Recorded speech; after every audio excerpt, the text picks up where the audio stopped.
Oh my gosh, it's 2:34 a.m. in the morning. Oh, there's a 1234. Saturday, August 1st at 2:34 a.m. I don't know if you'll be able to see it. Oh wait, I'm not on OBS. Oh, can you see it? 2:34 a.m. 1234. So it was 3:33 Eastern. So it would have been 3:33 on my laptop, but I missed it. So, hi, my name is Patrick. This is the Hierophant. Welcome in. Today we're going to be looking at more or less the Crown Portal. I'm going to try to actually not talk too loudly because it is like 2:30 in the morning. But I'm also trying to bring some energy because I was a little bit excited about going to bed before 2, 3, 4, 5 in the morning because I went to bed before, like, I went to bed 1 something yesterday. But Friday the 31st has been interesting for me. Not a lot has worked out as I planned it, and so honestly, by the end of the day, I just had to patiently and quietly tell my mother, "Hi, mom. I can't do this anymore. We're gonna have to finish this tomorrow." I was helping her like all day. I woke up and got a feeling to do the crown and the third eye in the same day because I was like, I can finish them before August rolls around. Nice. The crown portal isn't a bad way to start August. Um, and so it's actually been one of the things for me, one of my lessons.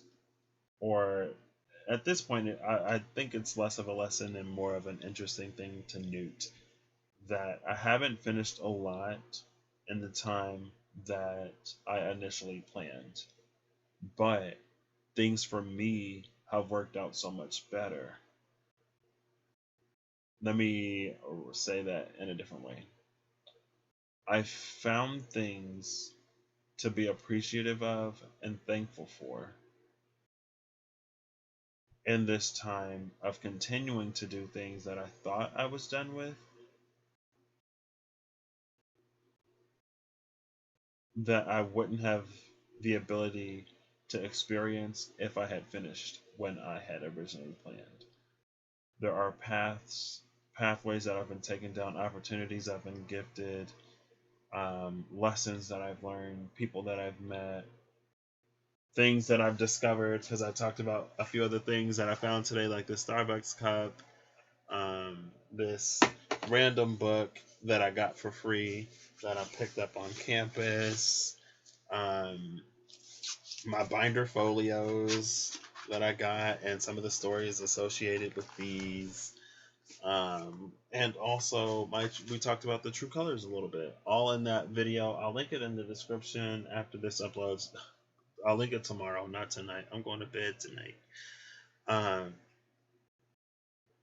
but all of this other stuff that I discovered that can give a context to it that leads me to appreciate where I am in a way that, like, just things I would have missed out on if everything went according to my plan.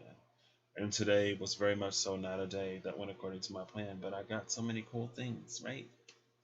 So, anyway, I am using the Magical Dimensions Oracle Cards and Activators. Here's the book, if you can see. Magical Dimensions Oracle Cards and Activators, done by Lightstar. Lightstar has a channel on YouTube. One word, Lightstar. I came across, honestly, I'm on this channel. I came across one of her light code activation videos. Can't remember how. I think she was featured on another channel. And then I found out she had an Oracle deck, so I got it. And I love it, honestly. And she's someone who she channels, excuse me, and she also channels into her artwork.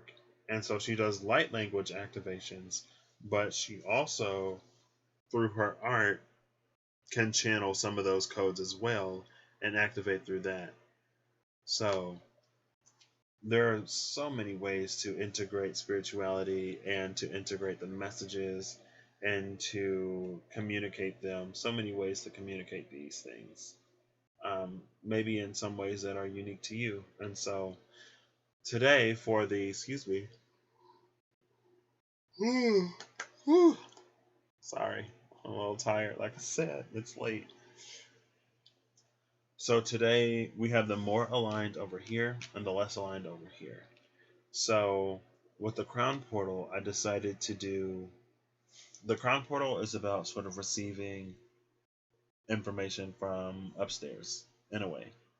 And so the light precedes the dark, right?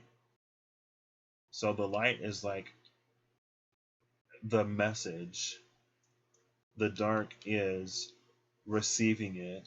So if everything is sent, white light, if everything is picked up, dark pigment, right? So if we have no light, literally nothing here because of how it worked out apparently. But if we have the darkness that precedes the light, then that's less aligned. That's like us. They say like how a lot of deities we give human characteristics. It's very much that.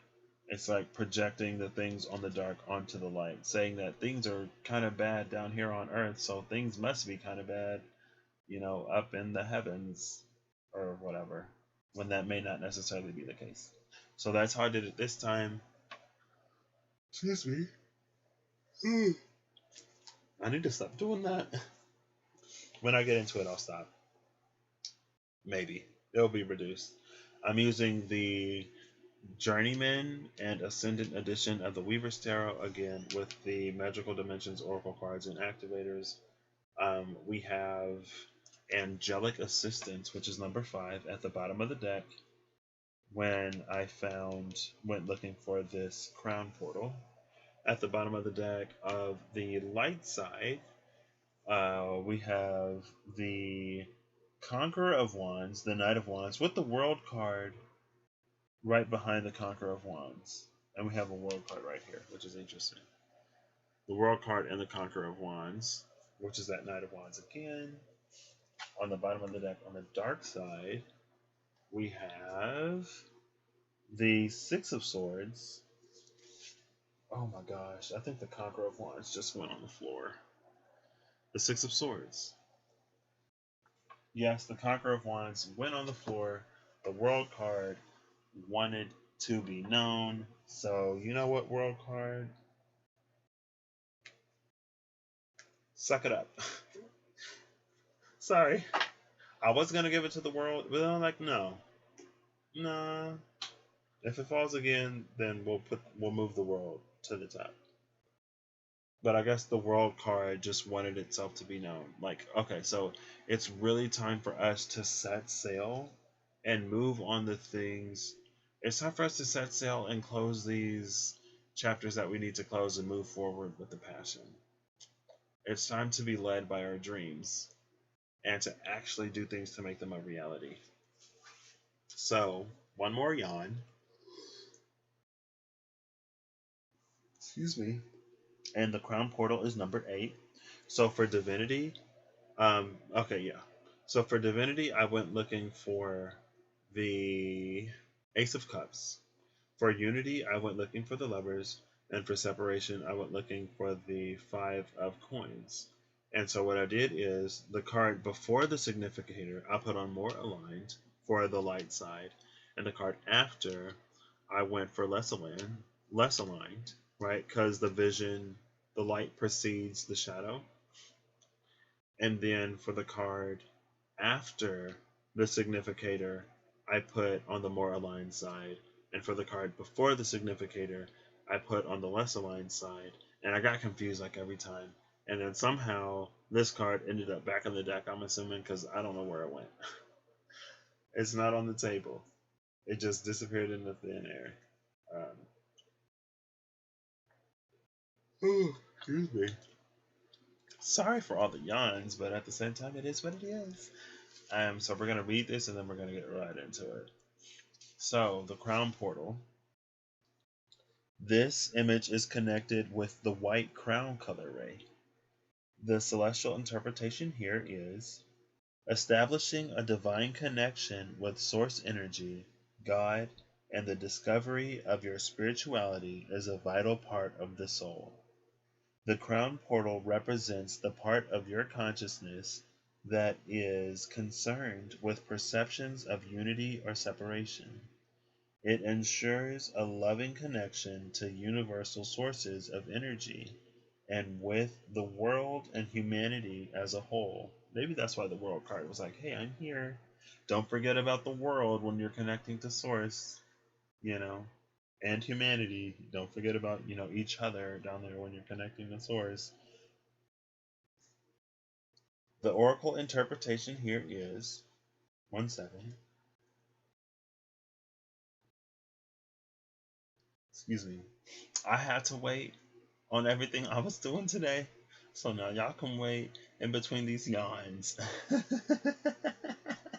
I'm just kidding. You are awakening to your divinity. Allow yourself to expand and see your situation in the light of unification of all that is. Know that you are connected with everything and everyone. You are not separate from Source, no matter how challenging things may appear. Spirit is trying to communicate with you, so be open and start listening to the messages. Expansion and divine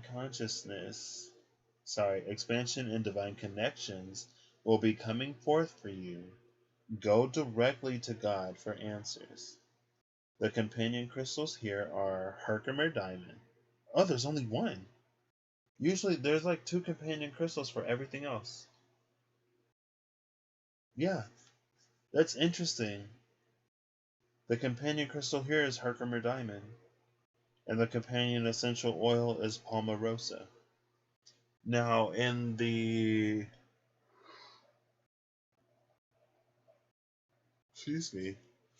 previous video, rambling and pulling for this, 2 things came up that just jumped out to me. Challenges is the card. Challenges came out like twice. So I finally read for challenges. And this said, what did it say? You are not separate. You are not separate from Source no matter how challenging things may appear. And then with challenges, the third eye came out, and that was all about sort of like going more into these blocks around the third eye. I think the third eye right now is really, really, really important. Not only because of everything happening in the world, but it's about seeing multiple truths about what's happening in the world. Some truths that lie deeper than others. Um,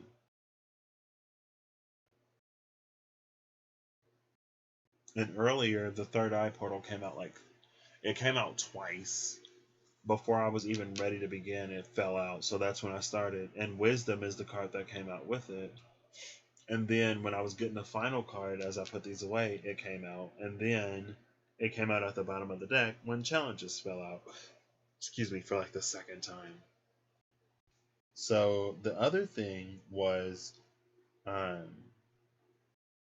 expansion and divine connections. No, it was before that.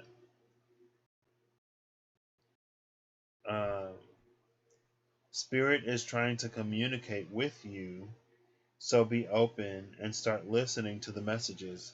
And then I was talking in the challenges and the third eye about how we've been given the cipher to decrypt these encoded messages, to decode these encrypted messages, not messages. We've been given the cipher to decode these encrypted messages. I said messages again. We've been given the cipher to decode these encrypted messages. I almost said it again. I need to go to bed. But it's almost like the message reads one way even if we don't decrypt it. And so there's this energy of like needing to know how to read between the lines, but also needing to know when to read between the lines. Because like I said, I'm the type of person who I use my words, especially like if I'm trying to communicate something and not necessarily in this space where I'm like piecing it together as I'm doing it or whatever. But I can be very, very particular about the words that I use so that like I don't like to leave certain things up to interpretation. And so I try to speak very plainly. And sometimes I run into issues with someone when they like try to read in between the lines of what I'm saying when I'm intentionally speaking like very plainly. Like, if I'm telling you exactly what I want, you don't have to try to guess what I want, because I will tell you exactly what I want, because I know that sometimes I get frustrated if I don't get what I want. And so if I know I'm going to be frustrated in a situation, if it doesn't go like the way I want, and like this isn't like, this is like a very specific situation. Like, if you ask me what I want, or like what I want to eat, where I want to go, or like what kind of things I'm interested in, if we're going somewhere, it's like I make it very plain. So like, you know what I actually like, to take the guesswork out of it for you, and to leave both of us like, you get me something that I want, which is what you want to do. I get something that I want, which is what you want, and what I want, and then everyone's happy. But like, when people try to read into that, when I already make it plain, then it's like it confuses things. It introduces confusion in an area where I feel, at least, that there doesn't need to be. And so again, it's like, either we're not reading in between the lines with something, or we're reading in between the lines into something where we don't necessarily need to dig that deep into it. It's like, it's not that deep. I hate when people tell me it's not that deep, unless it really isn't that deep. But I'm the type of person that makes a lot of things that deep. So it's like, on one hand, all the Taurus in me is like, I plainly told you what I want. But on the other hand, the Pisces in me is like, everything is that deep. It's always that deep. I got 2 Taurus placements and 2 Pisces placements. Also 2 placements in Capricorn. So, yeah. It's knowing when to do which with this crown energy. And that's, I guess, another reason why the third eye kept coming out. But now it's like we have this angelic assistance here, but we need to see through the challenges. And the angelic assistance is a number 5, so it's bringing change. And then there was the 7 of Wands came out with the challenges with the third eye. It's like, there are certain things that we can't see because we don't allow ourselves to see it, because we need to see things in the specific way that we see them, or because we are so ingrained in the programming of seeing things in the way that we see it, because of how we're taught. And we don't allow ourselves to be open to maybe a different truth that could be more of a truth than the truth that we get. And I remember earlier I talked about how, like, if your root chakra is effed up, then your third eye is probably going to be effed up. In the sense of, like, if you're raised to think that, oranges are bananas, whenever you ask for an orange, or whenever someone else asks for an orange and you give them a banana, or if you're given a banana, you're going to be upset. But on a root, fundamental, foundational level, you were taught that the perception of one thing is something completely different. And so, how can you expect to perceive the truth at the third eye if your root isn't aligned? And that was talking about sort of how the chakras affect each other, right? And some would say, in a linear way, you kind of sort of build your way up, right? But even if you don't do that, it's like, there are other things. So, like, let's say, for instance, that you want to work on your heart chakra because there's an issue that requires an open heart. But if you have a throat that isn't aligned, or a third eye that isn't aligned, or a sacral or a root that's not aligned, it's like, your issue, like, it may be a heart issue, but it could be deeper than just the heart. Or let's say that, like, you're working on your root and your sacral chakras, and you're healing them, and so the healing that you do in the root and the sacral causes healing to be done in the heart, but you may not necessarily be ready for that heart to be open because of whatever root and sacral issues that you're working on. But the heart will naturally open itself again, because, like, when you heal one, it heals the others, and when one is blocked, it blocks the others. But let's say that, like, you're not ready for your heart to be open, and so then it introduces impurities elsewhere, right? So there's an understanding of the flow, and wisdom did come out with the third eye earlier, with destiny at the bottom of the deck, and destiny speaking to, like, how certain things were destined to happen, but also how we need to be able to perceive them in the way that gets us on the path that we have set ourselves on and that the divine has set up for us. So, yeah, I can't remember where I was going with all that, but all of that is here with the crown, and I already read it in the book. So, one second. So, lesser aligned divinity. First of all, I love this message. The darker deck is feminine, the lighter deck is masculine because the feminine is receptive, it's night energy. Masculine is expressive, it's solar energy, right? That's why sometimes, the moon is feminine and the sun is masculine. When it comes to divinity, unaligned divinity is masculine first. The feminine disappeared. It's all about the masculine here. So it's already unaligned when we have both the feminine and the masculine over here for more aligned femininity, or for more aligned divinity. Divinity takes both into account in equal measure and doesn't prioritize one over the other. Now, the card that we get from the masculine is the devil. So, literally, toxic masculinity. Toxic masculinity is so far removed from divinity, y'all. Literally so far removed. Um, but it's like it knows that, but in order to like cope with that, it does this thing where it just turns toxic and nasty. It's like one of those movies where with the digital influence, there's been a few of them that I've seen. I've also learned to like stop shouting out the name of the movie whenever I talk about the movie so that I'm not like spoiling anything specifically, but also because some of these things are so general to so many different movies. And so it's like one of those movies where it's like primarily digital based or you're personifying something digital. And so there's a character that's a virus, and for whatever reason, like it knows it's going to be deleted or that it can't be accepted or that it won't be accepted or whatever. And so what it does is it goes and infects other things. It's like that for this toxic masculine energy. Like it knows that, and I talked about it before, and I think it was more or less divine masculine where it actually came out. I'm pretty sure it was the divine masculine. Um, One second.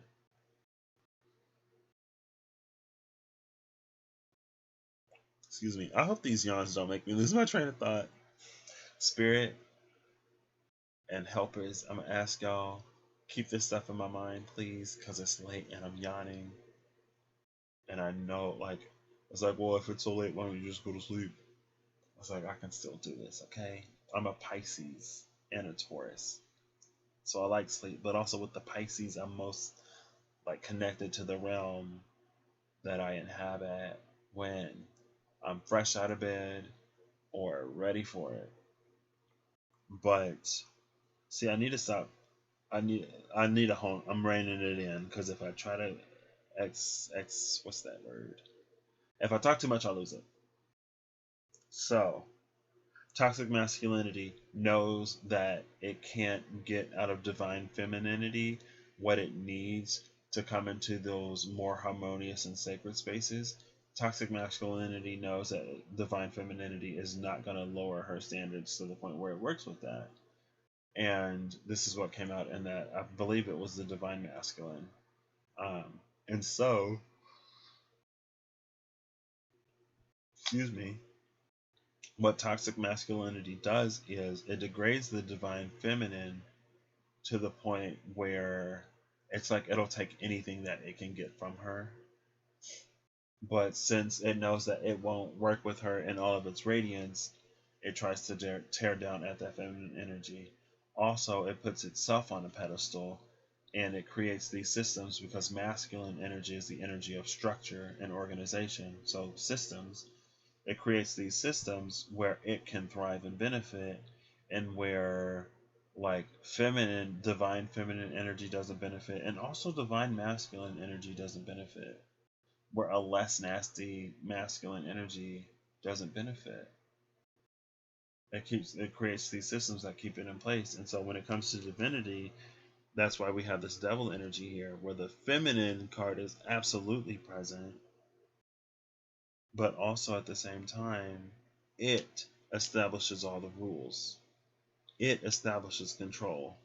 And I was talking about separation. I was like, for some reason, I was like, oh, I could do the devil card for separation because, if we think about lovers and like if we think about unity and separation, then the devil has the lovers chained, and sometimes they're even chained to each other.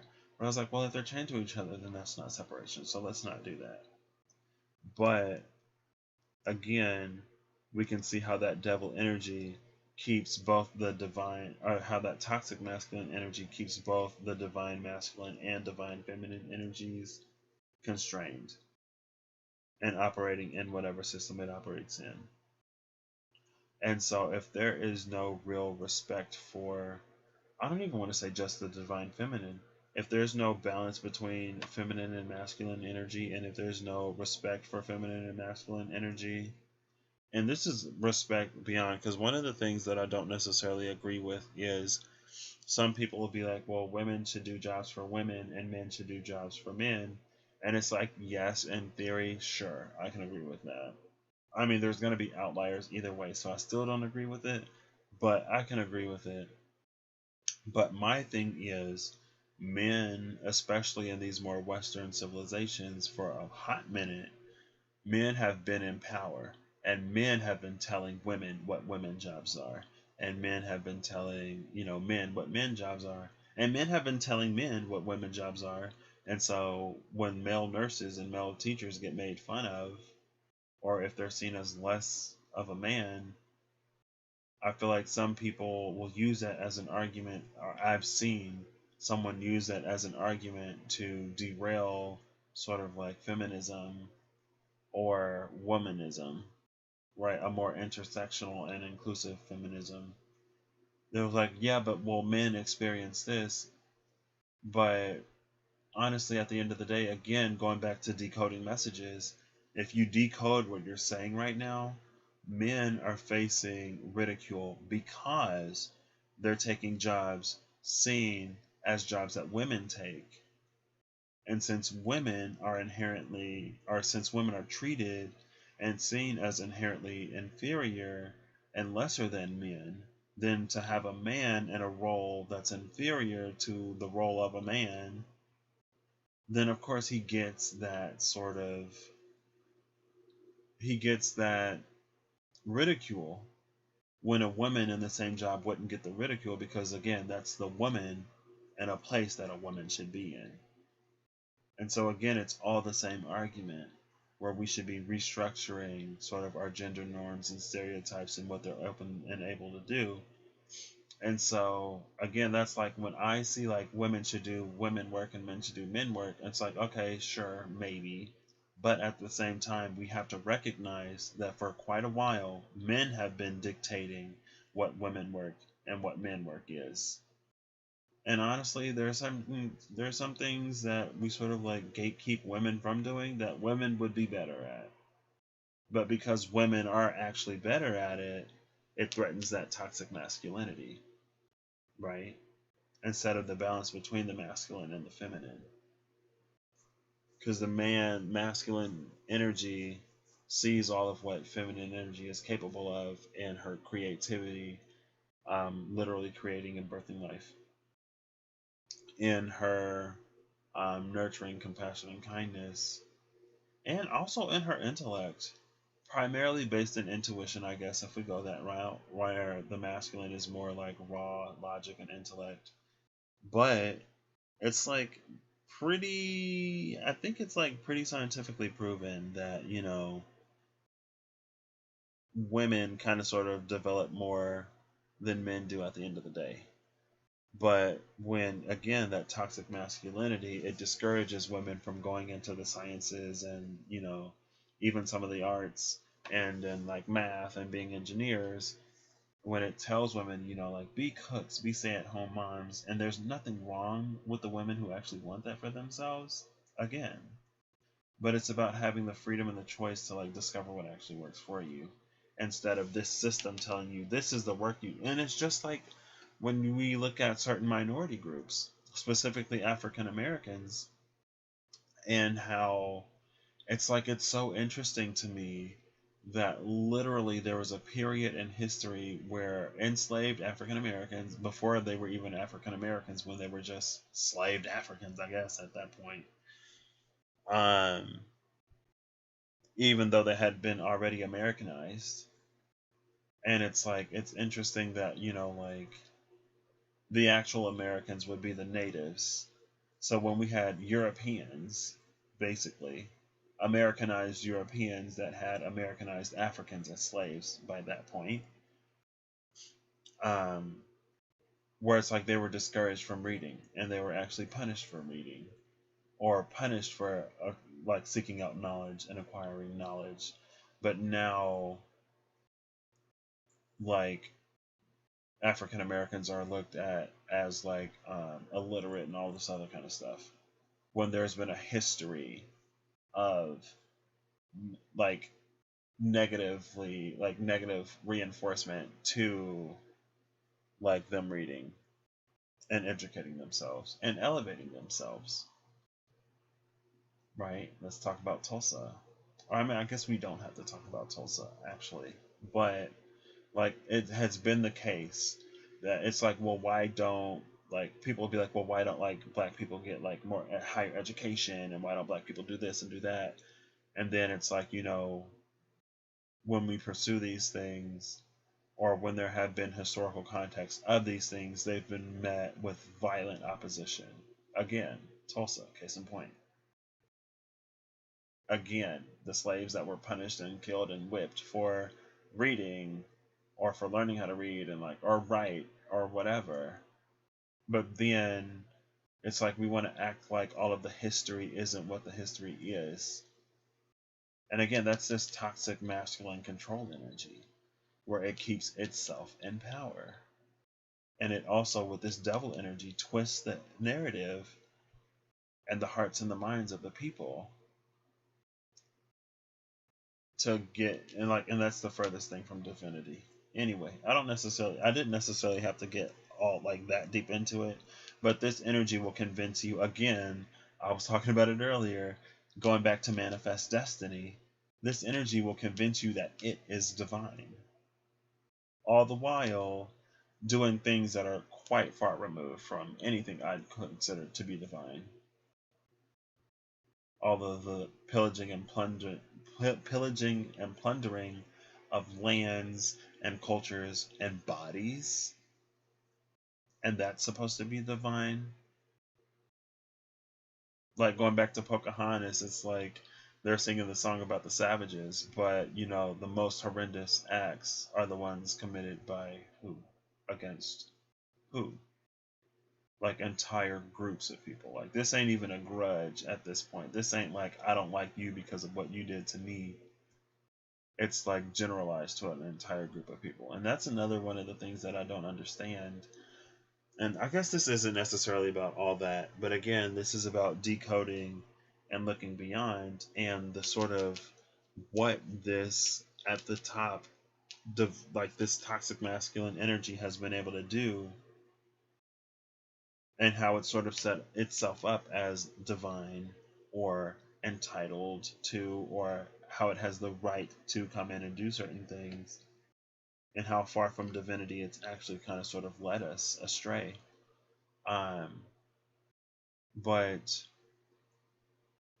what was I lost what I was about to talk about when they were calling them the savages, who was actually committing the atrocities, when it was coming in, setting itself as better, and how eventually some people started to see it as better, right? And I know that like that's getting in more like a little bit more into white supremacy than just toxic masculinity specifically, but it's kind of sort of that same energy, right? We have the light card and there's no dark card here. I literally forgot what I was about to say, but that's fine. I guess I'll move on.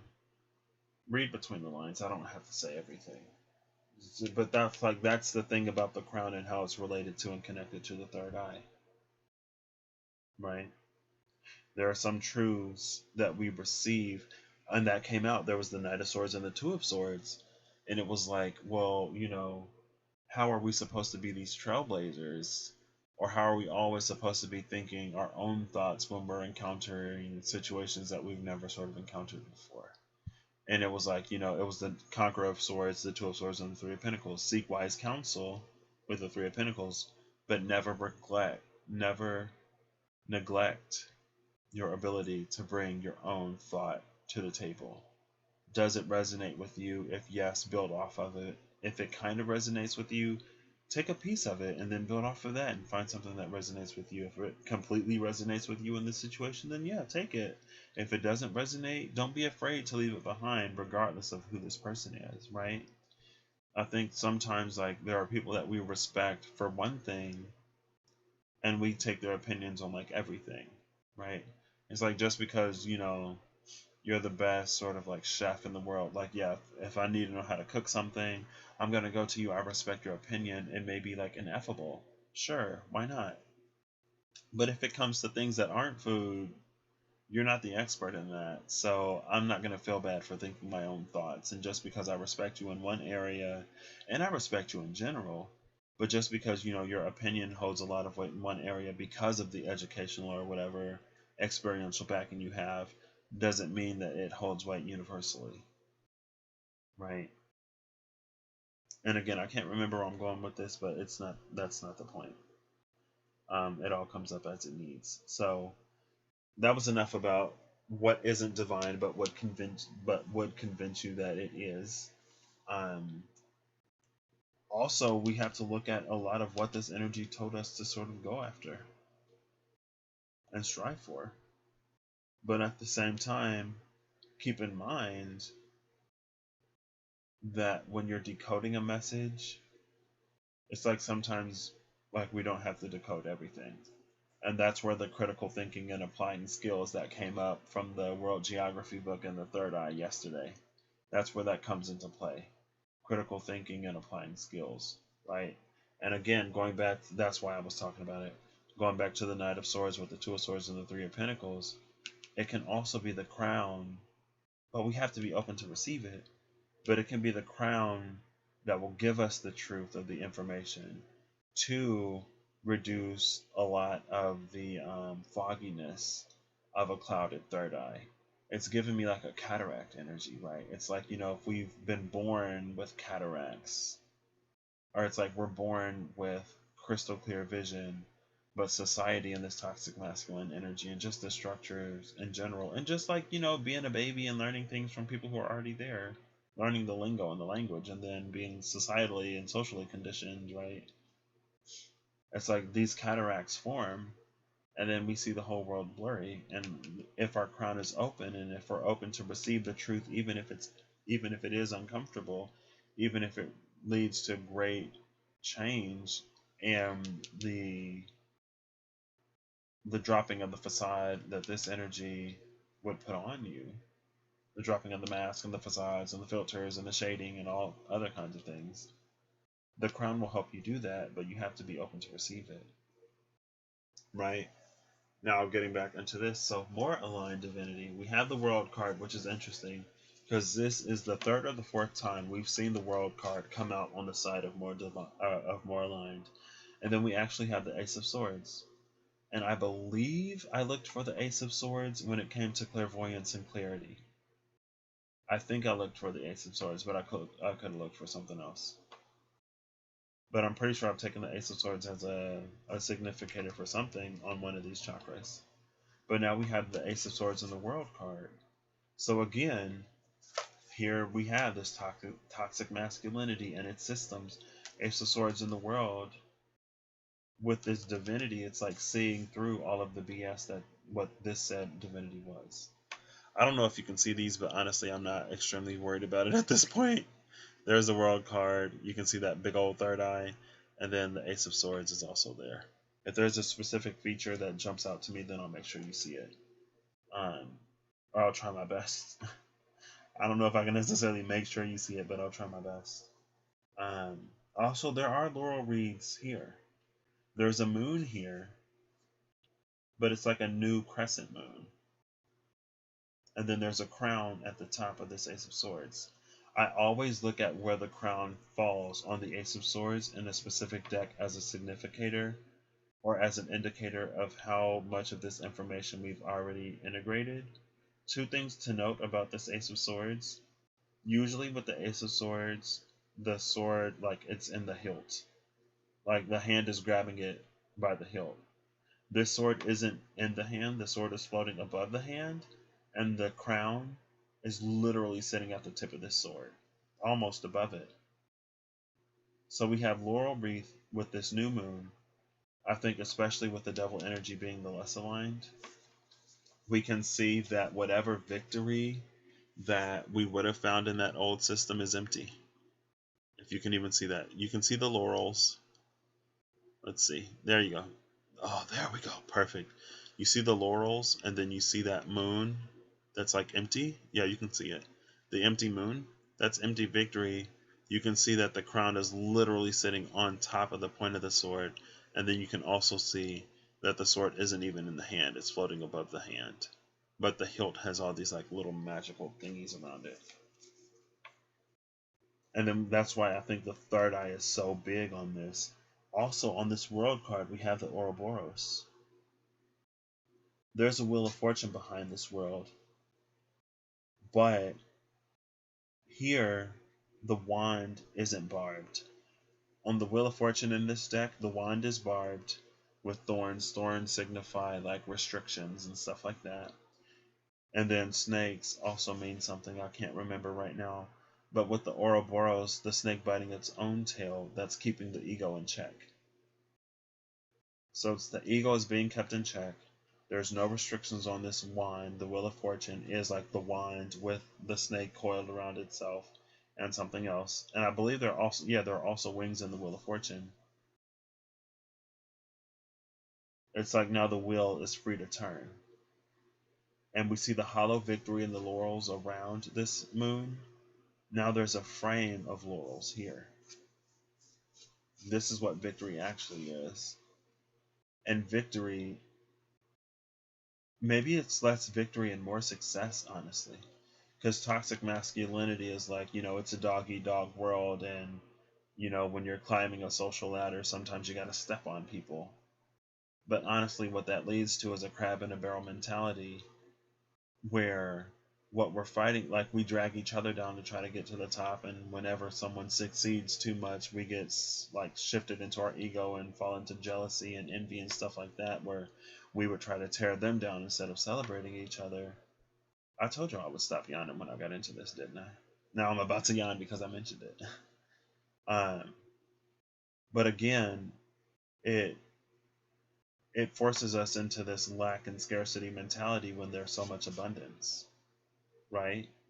Like the shape of the laurel is completely different over here. It forms this framework. It's stable with the four instead of like this branch of the laurel and that branch of the laurel. We're going to the four instead of the two. Stability instead of this duality. It's not me versus you. Like, we can all succeed. And there are no thorns on this. But again, it's us keeping our ego in check and allowing this swift movement through the wings to happen and take place. But it begins at beginning to understand the depth and the fullness of what this sort of served to convince us of. And so now when we come to this space of Apocalypse, because Apocalypse came out maybe yesterday. I think Apocalypse came out. Yeah, Apocalypse came out last night on my Legacy channel. At the end of the video, I wanted to go back and timestamp it because the beginning of the video was something. At the end, in the middle, I did like 2 readings, I guess, for 2 Virgos, interestingly enough. And then at the end, I went back into more information. And what came out at the end, I was like, I'm going to pull some cards for Gaia. And then I was like, for Gaia or from Gaia? And I was low-key getting cards from Gaia. And I was like, oh, I hope the Death card or the Tower doesn't come out. The Death card and the Tower didn't come out initially. But what did come out? Apocalypse. Apocalypse came out, and I was like, okay. So the Eight of Wands was here, shooting above it. It was the Eight of Wands, the Knight of Pentacles and Apocalypse together, and then the Ten of Pentacles over here. And it was like the sharpshooter, Eight of Wands, was shooting over the Apocalypse and the Knight of Pentacles, right to that Ten of Pentacles.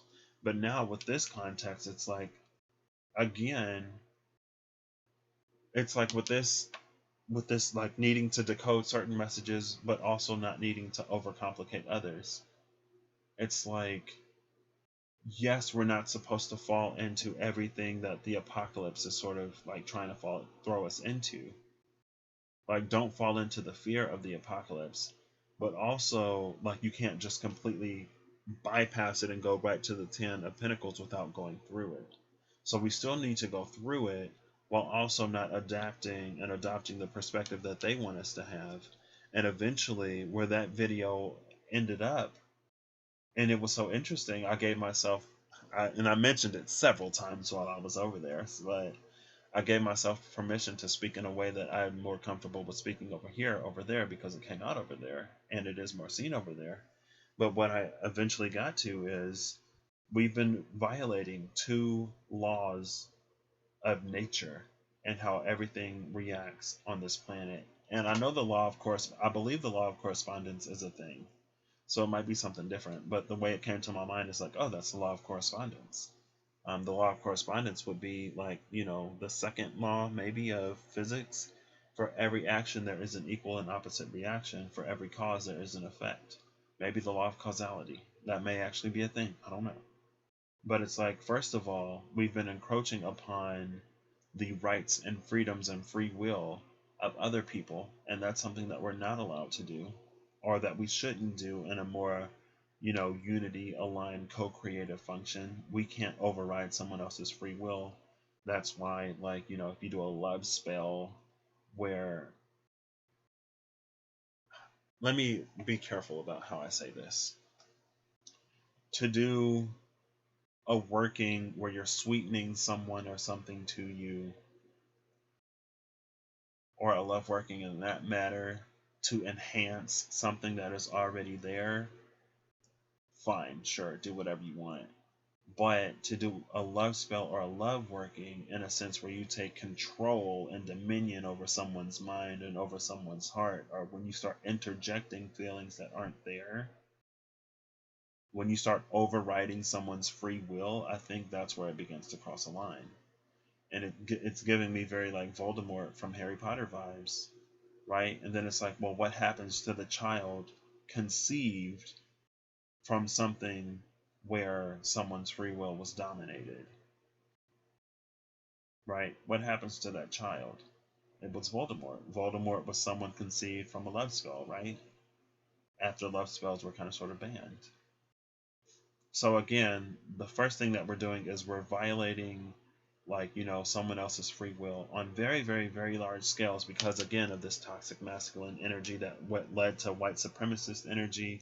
White supremacist energy predated by things like manifest destiny. And manifest destiny, I literally learned in history books in school in America. Manifest destiny. That's why the Europeans came and took the land from the natives, and then took more and more and more from the natives, and they thought that they deserved all of it. It's why they thought that they stood above, the Africans, and took them as slaves and did all kinds of things. And now it's so interesting that, we look at what some, ancient civilizations were capable of, and we're wondering how they did all the things that they did. And, I don't want to say it was aliens, and I don't want to say it wasn't aliens now, because, Atlantis is so apparently heavily tied to Egypt. But it's like, it's interesting that we go so quick to like aliens and all this other stuff, when in reality they could have been capable. And it's like, now that we've kind of sort of done all of this toxic masculine energy stuff, now we're sort of trying to take from the feminine. But what toxic masculine energy, again, since it doesn't appreciate the feminine, what it's done is it's commodified it. It's brought capitalism and, I guess, commercialism in a sense to areas of traditional spirituality, when it comes to things like ayahuasca and other plant medicines in like South America and other places. And a lot of these things and a lot of these traditional cultures, like, they're natural, right? And so you take as much as nature, as Mother Nature, as Gaia gives you, But that doesn't satisfy and satiate this toxic masculine energy. It takes too much. And so now it's like, well, is your sage ethically sourced? Is your plant medicine, if you take plant medicines, are they ethically sourced? A lot of people are now getting into these like vegan and vegetarian waves, and is your quinoa ethically sourced at this point? And do you even care? It's like, and I watched this one documentary about ayahuasca, interestingly enough, was one of the first things in other plant medicines, but primarily ayahuasca, or however you pronounce it more, with the native tongue, I don't know. Um, but it was one of the first things I got into, and I was like, you know what? Substances aren't for me. I don't have anything against it, but for me in particular, I want my brand of spirituality something that I can get and achieve and get to outside of depending on something else. Um, because, and I'm a Pisces, and one of the bad traits that we can have, also being ruled by Neptune, is we can have addictive personalities, and I can get addicted to things. It may not necessarily be like drugs or alcohol, but I was honestly addicted to World of Warcraft a few times in high school. Escapism. It was a method of escape. And I've been addicted. Well, I was kind of sort of addicted to video games because I was using it to escape all of my problems.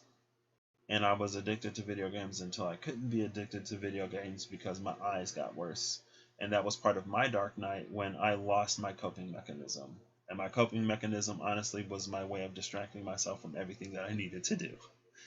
Uh, but anyway, they said, like, we have these Westerners and their capitalistic societies who come down here to do these plant medicine ceremonies and to escape all their problems, but what they end up doing is they end up bringing their problems with them. And so now their problems become other people's problems. Again, this toxic masculine energy and the systems that it creates and the way that it spread itself.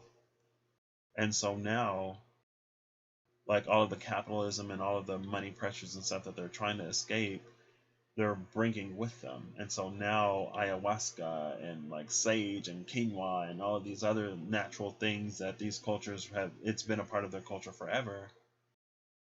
But with the way we consume things, it can't keep up.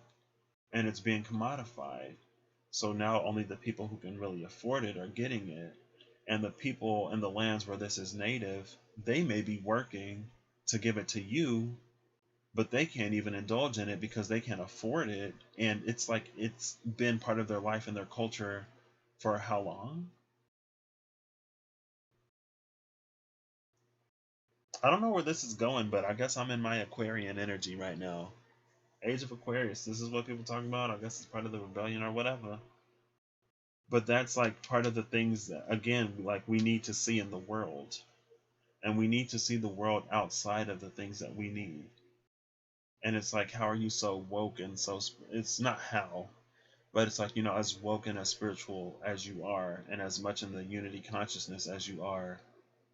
And it's like, you don't eat meat because some people don't eat meat because of how it affects the animals. But then it's like, is is your quinoa, is what you're eating ethically sourced? Because now it's affecting like cultures and groups of people who, again, it used to be part of their diet, but since it's so commodified now because everyone is going vegan and vegetarian, they can't even afford the food that they're being maybe paid, but probably underpaid if we're being real, to grow. And I didn't even know that sage was whatever until I saw a video about the upper chakras, 8, 9, 10, 11, and maybe 12. I saw a video about the upper chakras, and she was like, if you use your sage, make sure it's ethically sourced, or use something like this or that. Use these other things that work just as well as sage, but aren't as in danger of, maybe, imagine if sage went extinct.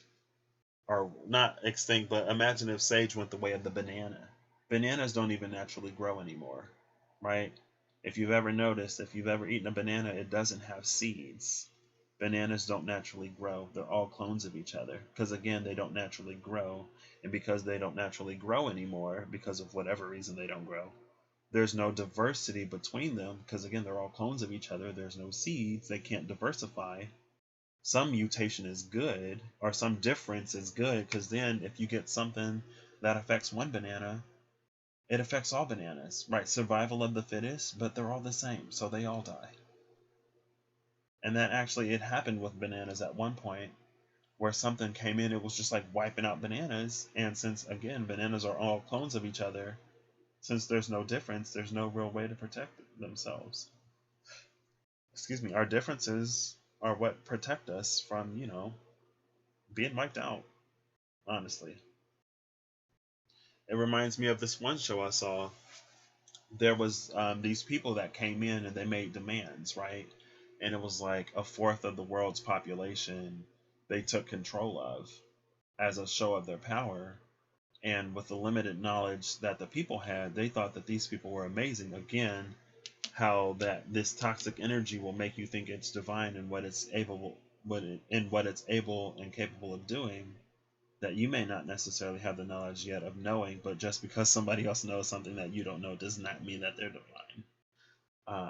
Quite frankly, um, but it's like they took control of a quarter of the population, and then you find out, oh, it's like it's basically blood magic, and it affected everybody with an A blood type instead of like A, B, or O. Like if you had just a straight up A blood type, then you were affected. And it was like, oh, so it's not like, yeah, it's technology that we don't have, but it's not like super powerful. It's just like, But now imagine if everybody on the planet had the A blood type. If there were no B's, A, B's, or O's to stand and fight for the people who had A blood type, the whole planet would have been immediately enslaved. And that might have been what they were initially going for. They ended up getting a blood sample from somebody and used that, but instead of getting the whole planet to fall under their control, they only got a portion of the planet. But they tried to use that portion that they could control in some kind of power game and make it seem like it was something that it's not. And again, with this angelic assistance, with the challenges to the third eye, with this crown, it's like it's time to cut through and see through all of that.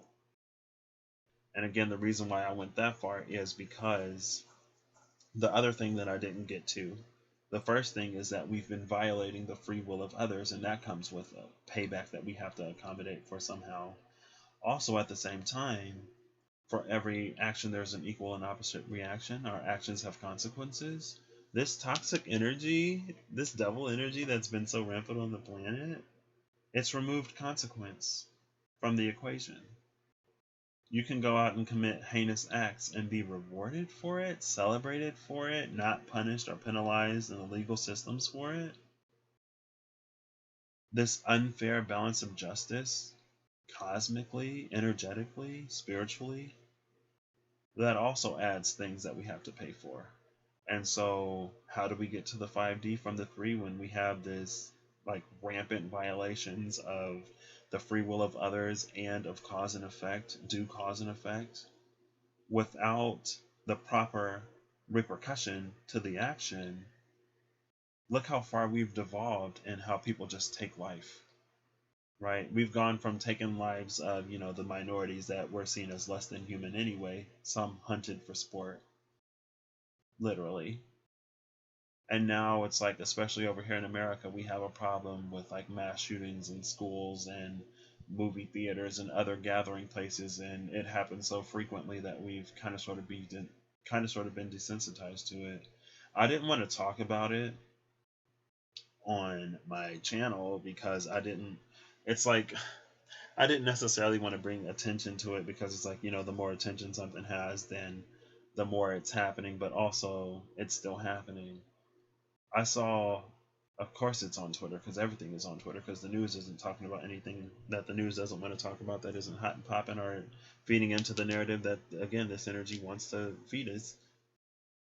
It's like within a few days of certain places like lowering their restrictions, like mass shootings made an immediate comeback. Now, thankfully, it wasn't like, tens of people dead, but it was a lot of people injured and a few people who had died. And it's like really the country literally just opened up and we're already going back to these like mass shootings. And of course, again, it wasn't on the mainstream news because who wants to hear about mass shootings happening again when the whole country is trying to be opened back up?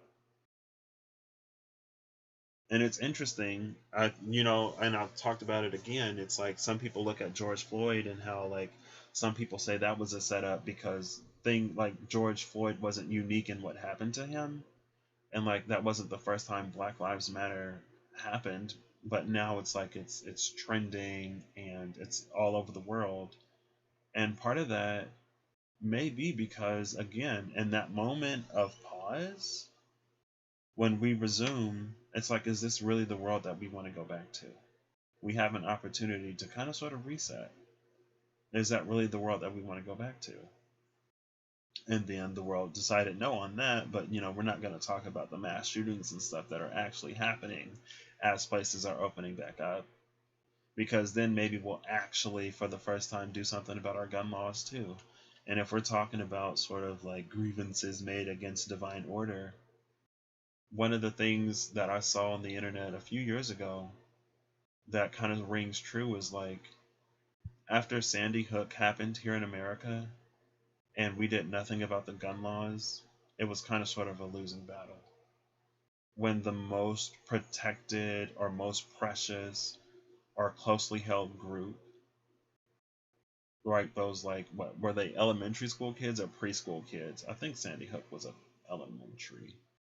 They were young, like less than 10, like younger than 10 years old, young, a lot of them. When they all got shot up and nothing happened to change the laws to protect like literal children, now that like, there's arguments like, oh yeah, a few children will die, but not a lot. Some of them are just be sick or, we'll risk it, right? Send them back to school anyway. We're like, when we're doing that to our literal children, like what is the weight of that energetically and spiritually, and how do we atone for that, right? Because I mean, you got to pay for it somehow. I feel like what we've been doing is globally through again these toxic systems, and while there's been no consequence to these actions, people just do more and more and more, and the world turns more and more ugly. But it's like, eventually you got to pay for that. And so now, through this apocalypse that Gaia is sort of, it's like, if you want to get to the 5D, there are some things that you got to kind of sort of rectify. It's like we've been banking up bad karma collectively, globally, even to the point with the way that we treat each other. We got to accommodate for that somehow. And I think that's part of this Ace of Swords and the World card too. It's like accepting that, this energy has to go, but at the same time, while we were complacent and complicit, in some ways we may have to pay for that. So, I mean, I guess we'll see where that takes us, right? And I've been thinking today, honestly, because it came out last night. I've been like, is there a way to like not have to like, and I guess it's not necessarily for me to know because who am I? But I've just been thinking of like if there's a way to get to where we're going while rectifying everything that we need to rectify, but maybe not get rocked so hard. Because like there's been a lot of atrocity and nasty things that we've been even sometimes willingly and knowingly turning a blind eye to. And it's interesting again that I just started playing Persona again and I just beat the first palace. And it's like the villain of this first palace is like everyone knew I was doing this. This is not a secret, but everyone kept it, like everyone kept quiet because of what I do for them. Some people wanted fame or they wanted fortune or they wanted like not necessarily fame and fortune, but they wanted the sort of status that being like that my name brings them, right? They wanted it for themselves. Parents wanted it for their children because of what it gave them the opportunity to do in the future and because of the doors that it opened. People were willing to trade you know, a lot of things for success. And again, that's what I was talking about with this laurel wreath and how it's like two over here versus the four over here. It's the competition over here, but it's the abundance over here, and how this energy keeps us in this lack and scarcity mentality, this crab in the barrel mentality where we fight each other instead of working together when there's more than enough for everybody. And one of the things that's really, really interesting again in this country about we sort of look at how we looked at how we look at um, the aliens. I don't want to say aliens, but it's like people be like, oh, illegal aliens and illegal immigrants are coming in and stealing our jobs. It's just so interesting how some people will fall into that narrative, but at the same time, like, we all know that companies are outsourcing the work to countries like China because they can do it cheaper there, and because maybe there's less regulation, right? They don't have to treat their employers. They don't have to treat their employees as nicely, and they can pay them less in the conditions that are way worse than over here. So it's like, how do we know that companies are outsourcing work, but at the same time we're blaming illegal aliens for the reason why like there's no work, right? Like something in this energy is realizing that something in this story isn't adding up. Something over here doesn't make sense. Like, you're telling me to be mad at people coming in doing jobs that, hey, people honestly aren't doing anyway over here. But you're telling me to be mad that they're coming over here taking our jobs, and not be upset at the companies that are outsourcing all of the work, when like I literally know, like I know that they're outsourcing work. Like, everyone knows that they're outsourcing work. That's why everything is made in China. And again, it's not anything bad. Like, I don't think that it's necessarily bad that we are outsourcing work. It is, I do think that we should be paying people fairly regardless of where they are. And I think that people should have humane working conditions regardless of where they are. And maybe that's another thing to dig into, right? And again, a lot of it has come through like unions and labor laws and things like that. But it's like, oh, we're not gonna like subject, we can't. It's more like they can't than they're not. But they can't subject their own people to this harsh treatment. So what they'll do is they'll outsource the work and subject other people to it. And then at the same time, they'll blame people who are completely unrelated for the reason why there's like less and less jobs, rather than, it's like we all know that. We all know that they're outsourcing work. So why does it make sense? I don't know. Again, it's like, but when you start to actually ask questions, when you start to actually look at it, it's like this, how do we get this far down here? How do we get this far down? How are we this far gone? It's like things that have snowballed. It's like a runaway train. Anyway, I need to go to bed soon. So let me try to move on. But that's the thing over here. This is reclaiming our divinity. And again, when it comes to things that are more aligned, a lot of times it's the case that like this is something that we're starting to do. And so it's like, what the 5D is calling us to do and what the 3D sort of had us doing and wants us to continue doing, and shifting from the less aligned space to the more aligned space. But I feel like, that devil, like you see the devil regardless, and you're like, ooh, that's bad. Now you could be like, oh, that's Capricorn. And yeah, that was Capricorn. But that's why the South Node was just in Capricorn. And that's why we're now questioning a lot of the governments. A lot of people are questioning their governments because of how they handled sort of this apocalypse type energy, right? And it's like it's like there are things being revealed, the potential for things to be revealed about these systems, where we gotta really be doing some mental acrobatics, and we really gotta be avoiding things to not see what's going on in the world right now in so many different areas.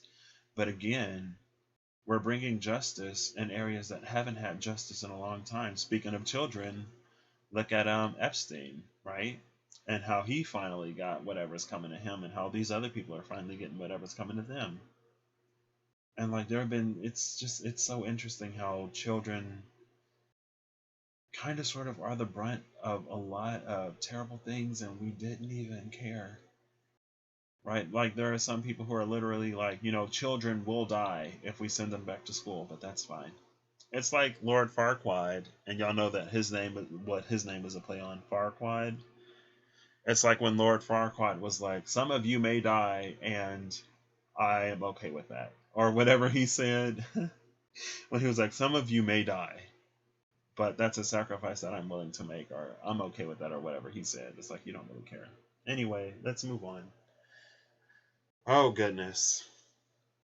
It's too much. Not too much, but it's interesting, and it's something that I finally hit that point yesterday on my Legacy channel. I was like, because I knew that the energetic wounds were deep, sure, but I didn't necessarily think of it as like this apocalypse, as this rectifying, as like, when we've been violating the free will of people generationally, and just like culturally, this widespread just like violation.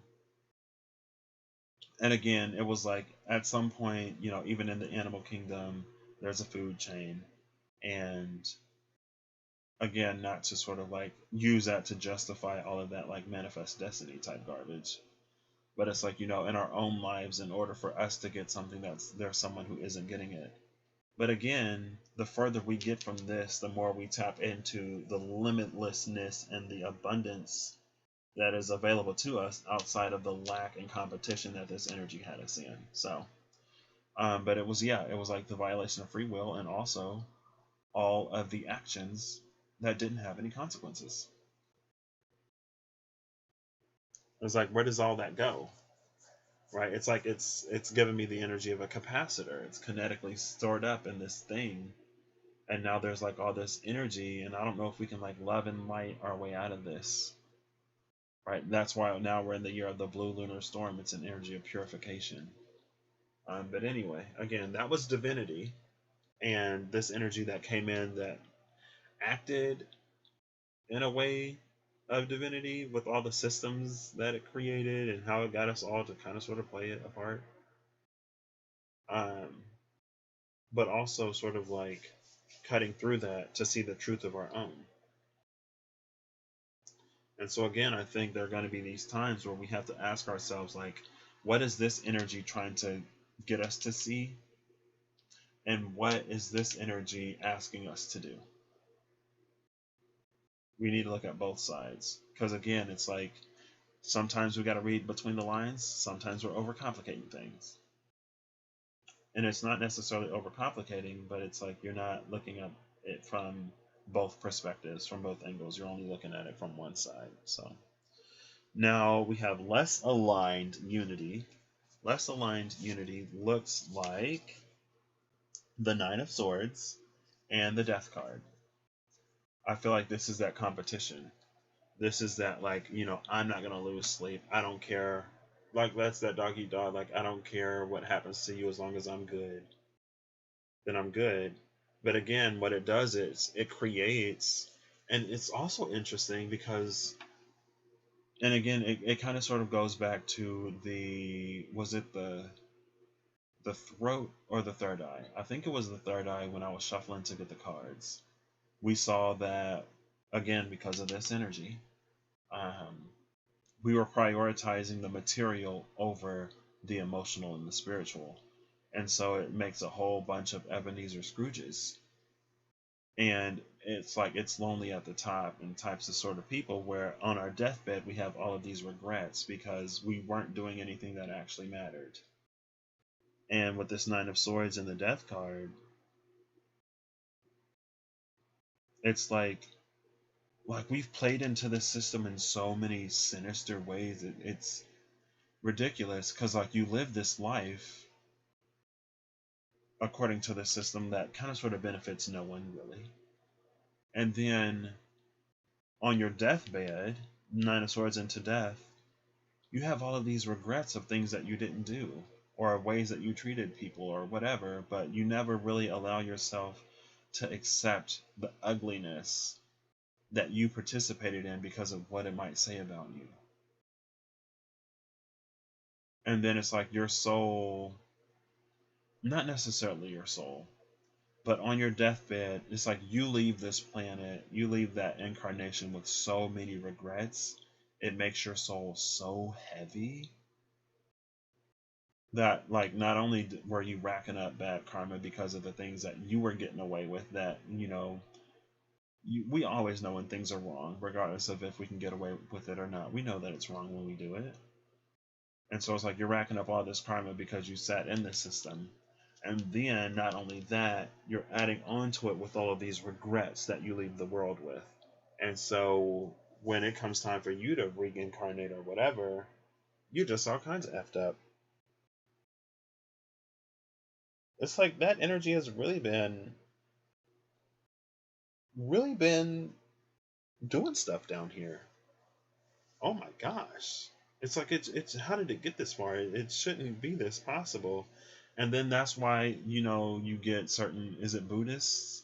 When, like, you reach nirvana when you finally escape the mortal coil. Speaking of the mortal coil, look at this death card. With those things entangled upon themselves. You finally escape the mortal coil. They're trying to reach nirvana, but they can't. Oops, sorry. The snakeheads are trying to reach nirvana, but they can't because they're so wrapped in this system.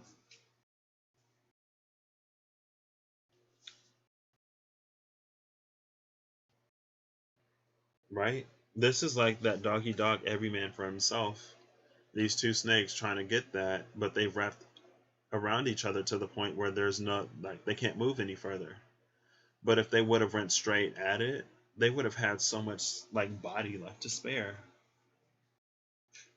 There is no unity here. There's no unity. I don't know. Like, what is less aligned unity? Like, I don't know if there is a less aligned divinity. It's like divine or not. It's united or not. Are you, like, united or separate?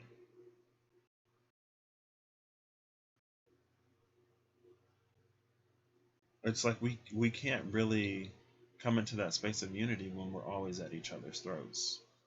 When we're always competing with each other because if someone else succeeds, then somehow that success that they got is yours or whatever.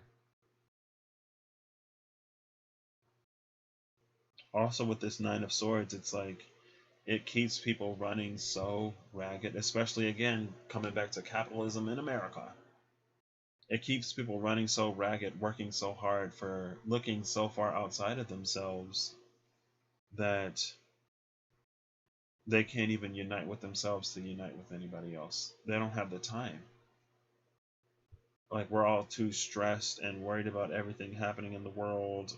Not even happening in the world, but like happening in our personal lives, right? Like with the economy being what it's been. Um, and now it's like, everyone was told back in the day to go to college, get an education if you want to make moves in the world. And then, after a certain amount of time, the price of education skyrockets. First of all, the price of education skyrockets. So now that people are coming out with more and more and more debt after school, so they're not able to do as much. Then at the same time, since everyone is getting a degree, it's like the value of the degree is kind of sort of depreciating, right? It's like now you need a bachelor's degree to get what an associate's degree got you when an associate's degree got you something. And then, when everyone gets a bachelor's, and it's like, okay, well, no, now you need a master's. You see how, like, this energy, it's like there's always something next with this. There's always something more. There's always something, like, it's like that planned obsolescence, like with iPhones, right? Oh, they're going to break down in a year or two and they're going to come out with a new phone. It's like this energy designs things to break down so that you're always seeking the next, newest, biggest, hottest thing outside of you. And it leaves you too stressed and too tired and too mentally consumed with other things for you to even give back to yourself. And so, not only is this that doggy dog mentality, but that's you running ragged, trying to get something that's like always out of reach. It's the carrot that they dangle in front of all of our faces. And it keeps us on these hamster wheels. And again, it's like it's the commodification of spirituality to get that guy or that girl or that job or whatever. and to satisfy our carnal desires. Now, you know, I guess there is a difference, like I said earlier, with the whole like love thing. When you're like taking, like when you're dominating someone's free will and forcing them to be with you in whatever way, opposed to like maybe enhancing feelings that were already there, then sure. Um, but it's like it's that. Oh yeah, that's what I was gonna say. It's like you're looking for love, and like looking for love isn't bad, but it's like, are you looking for love or are you looking for like a specific person? I don't know. Take it as it resonates, y'all. Um, let's see, how long is this gonna be? I am not trying to. If the sun rises before I end this video. Next, we have Judgment and the Seeker of Swords. We got the Ace of Swords up here and then the Seeker of Swords right here. When it comes to unity, Judgment, that was Apocalypse. Apocalypse is the Judgment card in the SKT. And I was just talking about, here's the world, here's Judgment, 2120, 2021. But, where was I going with that? With Judgment and the Seeker of Swords, I feel like, again, it's like, and where I was going with that Apocalypse is like some of this has, I don't know how much of it has to happen, honestly. But things have to be corrected for and they have to be rectified. And we've been so, some of us, especially more so than others, are just so accustomed, and again, because of this energy, are just so accustomed to not facing the consequences of our actions that it's like we think we can love and light our way out of whatever's happening on the planet right now. And again, I don't know how much of it has to happen, but it's like nothing happens without permission of the divine. And so it's like we're in a collective dark night of the soul. And if we don't learn what we're supposed to be learning in this collective dark night of the soul, it's going to make it worse. And it's not getting better. So maybe it's time to switch up what we're looking at or how we're looking at things. Right? And again, that's kind of sort of what I was getting to up here. It's like decode the message, yes, but also don't overcomplicate some things. Make sure you look at both sides, because when you look at the other side of this equation, it's like I feel like we're looking at Judgment from the darker perspective, like, oh, they're trying to pump fear into us, they're trying to get us to be afraid and give away our power because of blah blah blah whatever. And that's not incorrect, but also like that's that side of what's happening right now. What's the other side of what's happening right now? There's some ugliness that we actually need to address if we're going to come to the truth of, or if we're going to come into the 5D.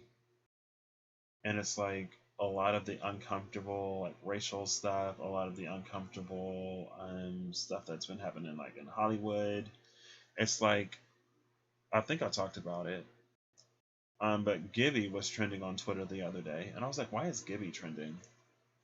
And then somebody talked about Dan Schneider and how he was grooming kids on all of the hit shows that he was making for Nickelodeon. And then it's like there were these people who worked at Nickelodeon on kids shows, literally got arrested for things that they were doing against children, and then they went right back to working at Nickelodeon again. And somebody was like, oh, well, Dan Schneider gave us our childhood, so, what can we do? And again, I feel like that's another thing about this energy and another thing about that scarcity and that lack. It's like we think that certain things that we have could only have come to us through like means and ways of these questionable and like shady people. And so it's like, oh, well, we're going to tolerate what they do because they give us something that we like. When like we can get something that we like or something that we like better from, something that isn't like that. But since that was running so rampant, and again, that's one of the things that I realized in like November, December that I didn't like. It's like how easy it is. It's like, we supposedly have free will and free choice down here, but it seems like it's a lot easier to get a lot farther a lot quicker if you make, like, questionable choices instead of trying to have some kind of integrity. It's like, why does it seem like it's so hard to have integrity and make it far? And then I guess, part of that is, the perspective. Like, is it actually that hard? Part of it is, like, people just don't take the route. People don't do the work or have the integrity to have integrity, to do it, the more, I don't want to say righteous, but to do it in a way that more aligns to compassion and service for others, and, minimizing the negative effects that we have on each other. But now it's like it's beginning to see beyond all that, and it's beginning to see through all that. And I love this. The World in Judgment, the Ace of Swords, and the Page of Swords. It's like it's time to see it in a whole new way outside of everything that this convinced us of. Because again, it's like this energy will have us working ourselves to death and so unhappy and unsatisfied and unfulfilled while we do it. Because again, there's always something more. There's always something more. So now when we come to separation, we have the Conqueror of Swords, which is the Knight of Swords, and the Three of Cups. Yep, the Three of Cups. Knight of Swords and the Three of Cups when it comes to separation.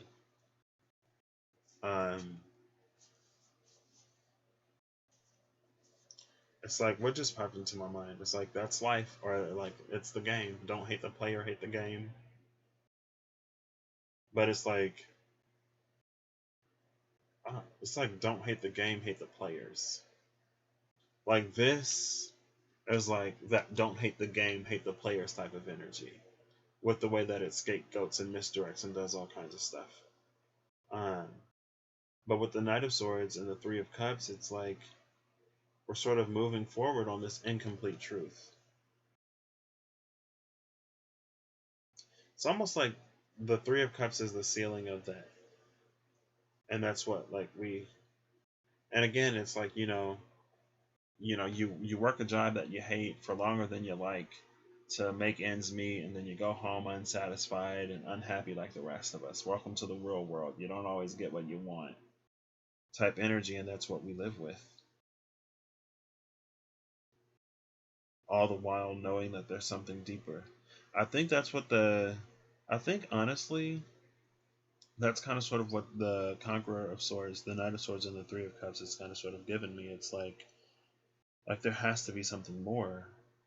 Like, we all want more, but none of us is, like, we're not really going after it.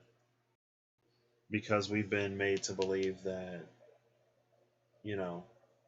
this is the way to get whatever we want. When in reality, over here, we have the Nine of Wands and the Seeker of Cups. Seeker of Swords, Seeker of Cups. Three of Cups and the Knight of Swords. This energy over here is so new, with the Ace of Swords into the Page of Swords into the Page of Cups, and then we have completion in the World card. We have completion in Judgment, and then we have the Nine of Wands, which is about fighting for something to happen. It's about standing your ground and holding to your vision regardless of what comes. And then over here, it's kind of sort of like, you win some, you lose some. It's life.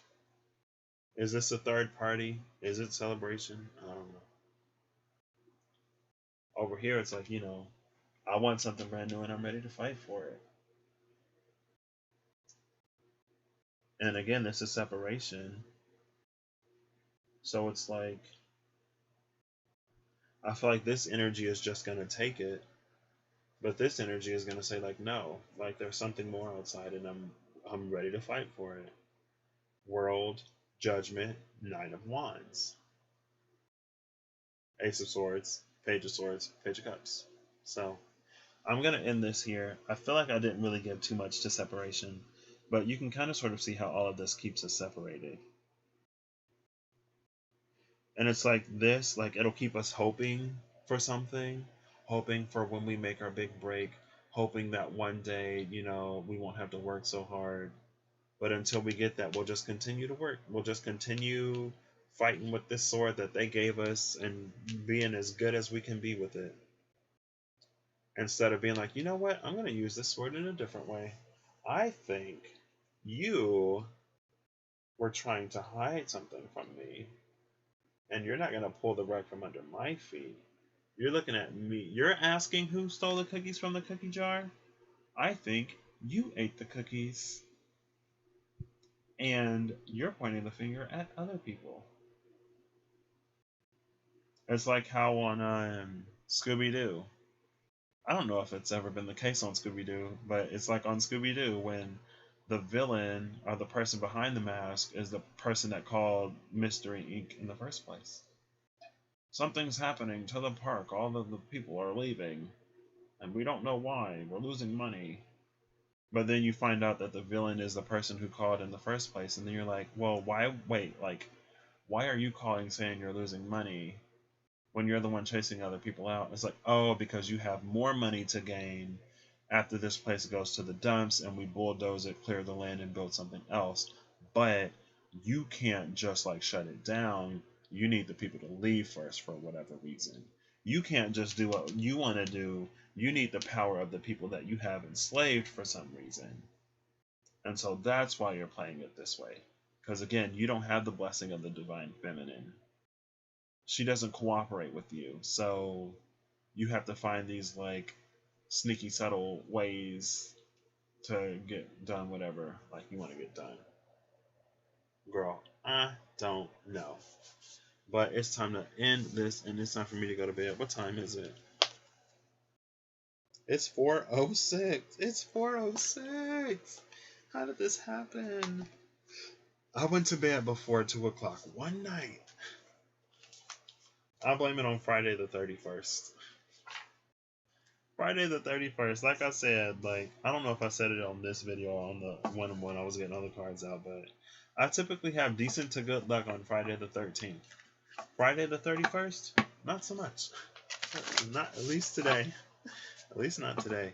Again, sometimes it's not the one that you're looking at or focused on. It may be the one lurking in the shadows. But you're so primarily focused on what you've been told to focus on that you don't even know that they're the ones stealing from you this whole time. Oh yeah, it's the illegal immigrants coming in and taking all of our work. It's not, the fact that we're outsourcing everything and doing it cheaper in other places. And then I remember one of my friends, his dad is Salvadorian. And so, he's Hispanic. And one day, he has a green card though, but one day they did like random screenings at his job, and he was like, it's interesting because I think that some people thought that like I was here illegally and that I would like get like deported or whatever. But what ended up happening was there was a Canadian dude who was the illegal immigrant. So instead of getting the Hispanic guy, they got the Canadian. It's like, whoa, bet you didn't expect that one. Plot twist.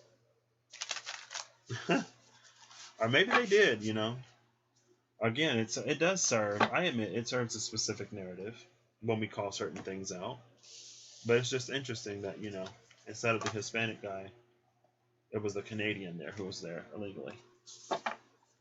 It's like, oof, but, illegal Canadians probably doesn't sell as much as, illegal Mexicans and Hispanics and Latinos and Latinx people in general, right? Just like, the real people sort of doing whatever. It doesn't sell as much when you let it slip that the people at the top are the ones who are actually sort of the reason why you don't have whatever you don't have. It's like if we all broke, it don't make sense that I'm the reason that you broke when I'm broke too. Like if we're literally in the same boat together in the same position, does it make sense that I would have any sort of advantage over you? It's like you're looking everywhere except where you should be. That's why anytime I watch a movie or something, like y'all know when y'all watching a movie and you're like, it's the government is behind it, and then the government is behind it. Or it's like somebody at the top knows what's going on and then somebody at the top is behind it. It's like, yeah. Not surprised.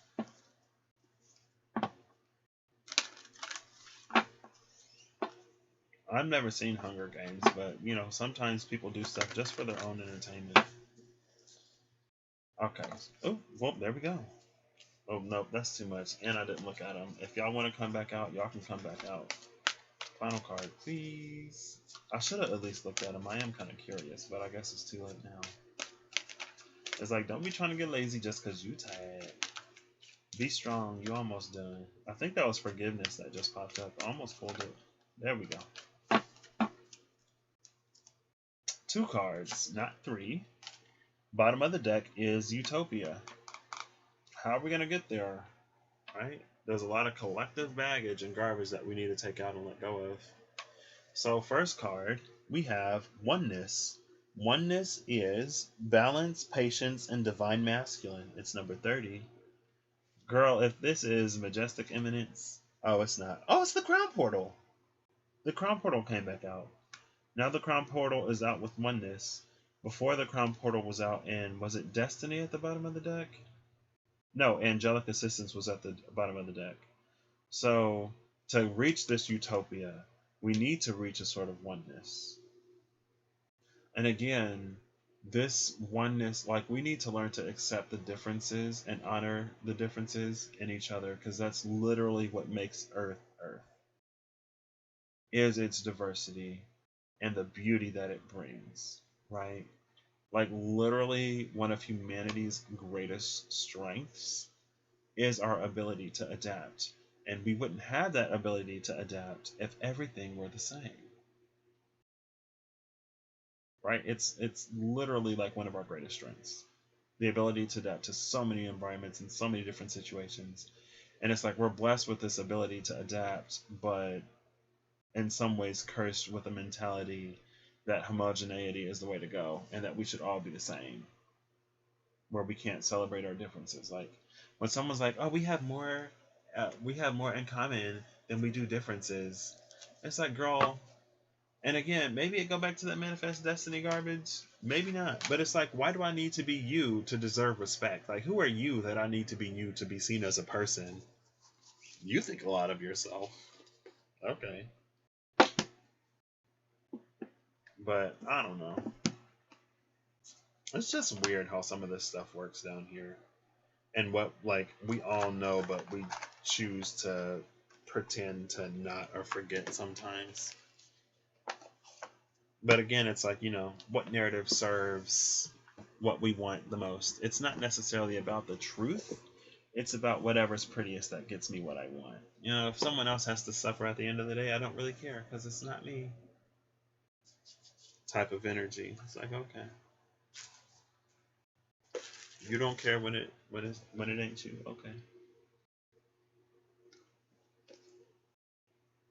Interesting how that's not necessarily changing for some people.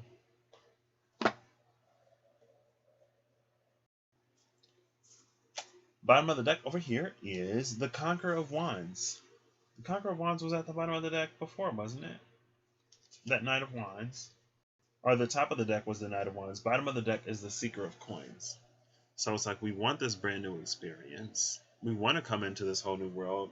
So we've seen the Seeker of Coins, the Seeker of Cups, and the Seeker of Swords. The only Seeker that we haven't seen is the Seeker of Wands, but the Seeker of Wands came out less aligned, third eye portal up here, I remember, because it had those strings that were coming from the hat. And I was like, ooh, if you put on that hat, them strings are going to work their way into your brain. It's like, if you want to come into this whole new world, what are you actually going to do to get there? Number one. And it's like, what do you think it's going to be like when you get there? What is it like now? And how would you get there? Is everyone all of a sudden just going to wake up tomorrow caring about each other? Like, at what point do we actually start to care about each other? Beyond what is easy and convenient. Like, girl. Bottom of the deck over here is the Four Swords. It's the Four Swords. It's a matter of time. It's a matter of time, and it's linked to us whether or not we sort of learn the lessons we're supposed to learn or if we stay stuck with that. Two of Swords. Top of the deck is the Four of Wands. Huh, interesting. Four of Wands and the Four of Swords.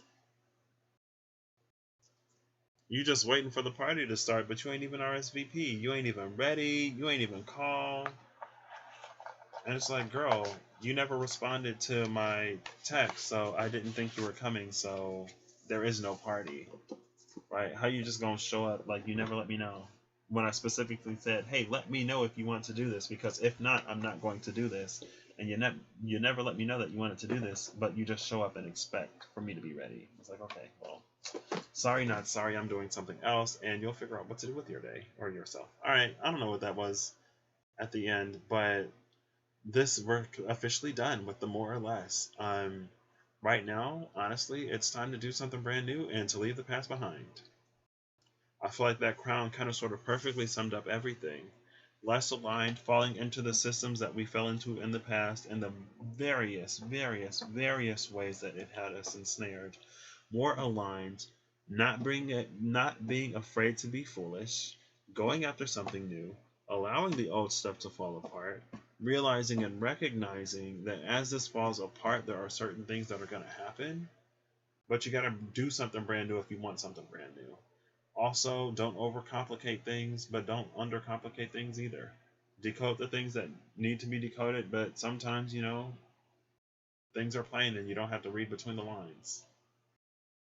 So, is there anything like concrete and solid? No, but that's the way it's supposed to be because it gets you to be who you're supposed to be.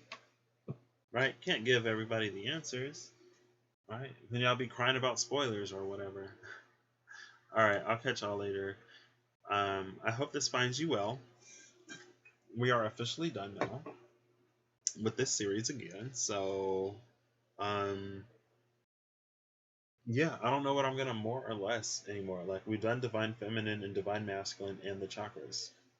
I think this is a good space. I would say if you have the ability to, maybe if there's a chakra that you need to focus on, check out that particular video if it resonated for you. And before this Lionsgate, before the Lionsgate opens, in this period, go ahead and get done anything that you can get done.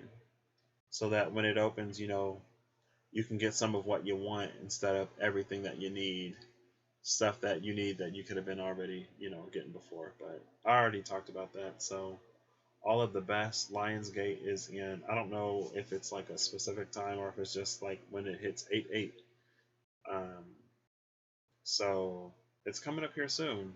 Also coming up here soon, we're going to have Venus conjuncting the North Node in Gemini. Mars is going to be going into Leo. Gemini is going to be going into Cancer. We're going to be having that full moon in Aquarius. And some other stuff. I actually want to check and see where Venus is really quick, because I'm interested. Venus is 24 degrees in 30 minutes, and the North Node is 28 degrees, 30 minutes. So Venus is 4 degrees away from the North Node. Things are getting interesting in the romantic lives of people. I think people are really, especially certain groups or dynamics of people, may really be feeling the pull towards their person, or maybe between when that happens in the Lionsgate. If you've been doing the work, what am I doing? Let me stop. That's what's happening. I'll catch y'all later. I might be asleep all day. I probably won't be asleep all day. Honestly, I'm probably going to get out of bed at like 11 and then come back on. We'll see. All right, bye.